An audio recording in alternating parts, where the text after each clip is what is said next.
Égal en grec, c'est le mot isos, qui signifie égal en quantité, qualité et mesure. Ce qui veut dire que Jésus, il a la même forme que Dieu le Père et il est égal aussi à Dieu le Père. Et il est celui qui a accepté de prendre la forme d'un serviteur pour pouvoir racheter l'humanité.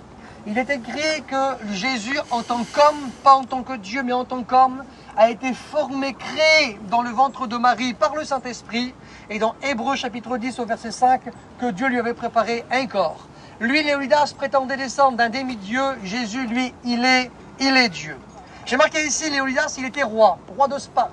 Mais il est écrit de Jésus que lui, il est le roi des rois et le seigneur des seigneurs. C'est écrit en Apocalypse 17, verset 14, Apocalypse 19 et verset 16. Il est supérieur, à Léonidas.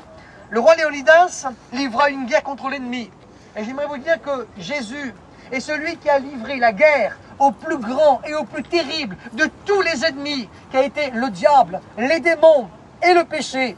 Voici que Léonidas a combattu contre cela. Jésus a combattu contre un ennemi qu'on ne voyait pas forcément de nos yeux, mais qui était l'ennemi le plus redoutable. C'est écrit dans Éphésiens chapitre 6 au verset 12, qu'on n'a pas à lutter contre les dominations, mais contre les esprits. On a à lutter contre les dominations, contre les esprits qui sont dans les lieux célestes. Et j'aimerais bien que les esprits en lieu céleste, c'est le diable, les démons et tout cela. Voici que Jésus, il est écrit aussi dans 1 Jean chapitre 3 verset 8, qu'il est venu pour détruire les œuvres de qui? Les œuvres du diable. C'était son ennemi et le Seigneur a livré bataille contre lui. J'ai noté ici, Léonidas, il fut trahi par Éphilactès. Et qu'est-ce qui s'est produit pour Jésus? Il est celui qui a été trahi aussi par Judas. Et on se rend compte qu'on a des histoires qui sont similitudes. L'autre, il se prétend descendre d'un Dieu, il est roi, il va être trahi. Jésus, lui, il est Dieu, il est le roi des rois, le Seigneur des seigneurs. Il va être aussi trahi par un homme qu'on appelle aussi Judas. J'ai marqué ici, Léonidas livra sa vie jusqu'à la mort pour sauver son pays et son peuple. Jésus livra sa vie pour sauver le monde. Et voici que, il avait eu cette révélation, Jean-Baptiste, comme il a présenté Jésus à sa nation. Il a dit, voici l'agneau de Dieu qui ôte, pas le péché d'Israël uniquement, mais le péché, du monde. C'est ce que Jésus est celui qui a opéré.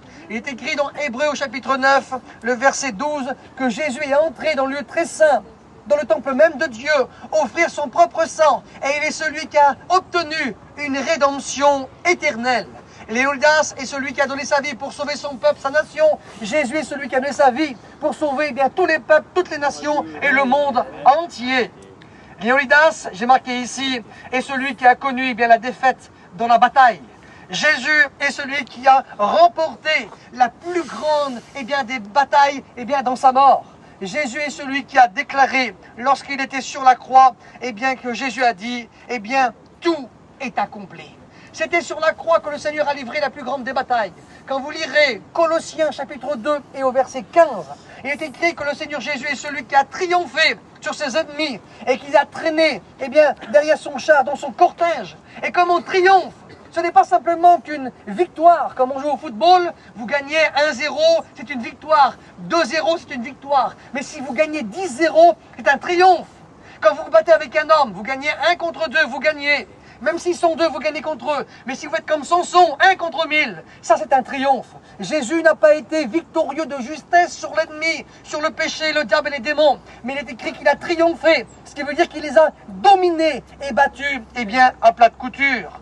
J'ai marqué ici, Léonidas a amené son armée à la mort. Jésus, lui, amène son armée à la vie. Amen. Quelle différence. Léonidas, pour essayer de sauver sa nation, est celui qui a versé son sang et le sang de son peuple. Jésus, pour sauver toutes les nations, a versé, seulement son propre sang. Jésus est le Seigneur, le roi des rois, le seul roi qui a livré des batailles sans livrer le sang de ses sujets, mais en donnant uniquement son propre sang. Léonidas a livré son sang, mais le sang aussi de ses serviteurs qui sont morts. Alors que Jésus, lui, c'est pas le cas. C'est le seul qui a remporté et qui donne la vie, son armée. J'ai marqué ici, Léonidas n'a ramené aucun de ses hommes dans sa maison, tandis que le Seigneur Jésus, Évangile de Jean, chapitre 14, et le verset 1er jusqu'au verset 6, il est écrit que votre cœur ne se trouble pas croyez en Dieu et croyez en moi. Il y a plusieurs demeures dans la maison de mon Père. Si cela n'était pas, je vous l'aurais dit. Et comme elle sera terminée, le Seigneur a ajouté qu'il viendrait nous chercher. Eh bien, Léonidas n'a ramené aucun de ces sujets dans leur maison. Mais j'aimerais vous dire que tous les sujets du Seigneur, tous les serviteurs du Seigneur, il les ramènera tous à la maison, Amen. Dans cette maison qu'il nous a préparée. Eh bien, gloire au Seigneur. Amen. Jésus est celui qui a déclaré, et on termine maintenant parce qu'on n'a pas le temps de continuer, la route est encore longue. Eh bien, j'ai marqué ici, conclusion, chapitre Jean chapitre 14, verset 6. J'ai marqué ici, Jésus n'est pas mort, mais il est celui qui donne la vie parce qu'il est ressuscité. Et Jésus est celui qui a déclaré, je suis le chemin, je suis la vérité et je suis la vie. Aujourd'hui, on parle quasiment 2500 ans plus tard, on parle de Léonidas. Mais Léonidas, il est mort, il a marqué son temps et l'histoire. Mais Léonidas ne peut plus rien faire pour nous. Jésus, lui, il est mort. Il y a 2000 ans, c'est vrai. Mais parce qu'il est revenu à la vie, alors il peut nous aider. Parce qu'un mort ne peut rien apporter à un vivant. Mais un vivant, ça peut vous aider. Un vivant, ça peut vous dépanner quand vous êtes en panne. Eh bien, parce que le Seigneur, il est vivant. Et que nous, les hommes, nous sommes défaillants, nous sommes souvent en panne. Alors il peut nous aider, nous libérer de notre péché, guérir notre corps qui est malade. Il est capable de nous délivrer de nos liens parce qu'il est vivant et qu'il peut nous bénir. Amen. Et que le Seigneur vous bénisse. Amen.